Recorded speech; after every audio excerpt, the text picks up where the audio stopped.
Hello বন্ধুরা, সবাইকে শুভরাত্রি জানাতে চলে এসেছি। তো যাই হোক, এখন তো মানে কি বলবো, আজকের থেকে আর কি 2 দিন কি 3 দিন আমি মায়ের কাছে থাকবো। কারণ এই যে এর জন্য বিছানায় শোয়ালেই জেগে যাচ্ছে আর কোলে নিলেই ঘুমাচ্ছে।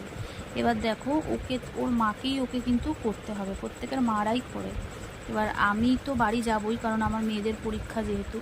কিন্তু বোন বলছে, মাও বলছে যে 2-3 দিন থাক, তাই 2-3 দিন একটু থাকি, তাহলে সেই 2-3 দিন বোন একটু রেস্ট পাবে, কারণ ওর এত বড় একটা সিজার হয়েছে। ও এখন খুবই দুর্বল, ওর খুব ঘুম পাবে। তো আমি এই 2-3 দিন যতদিন আছি একটু নাইট ডিউটিটা দিয়ে নিই। নাইট ডিউটি মানে এই যে রাত জাগবে, বিছানায় শোয়ালেই কাঁদছে। তো আমি যেহেতু ওকে নিয়ে বসছি, তাই ও একটু নিশ্চিন্তে ঘুমাতে পারছে। আমি চলে গেলে তো ওকে নিয়ে বসতে হবে। তো চলো, টাটা, সবাইকে শুভরাত্রি।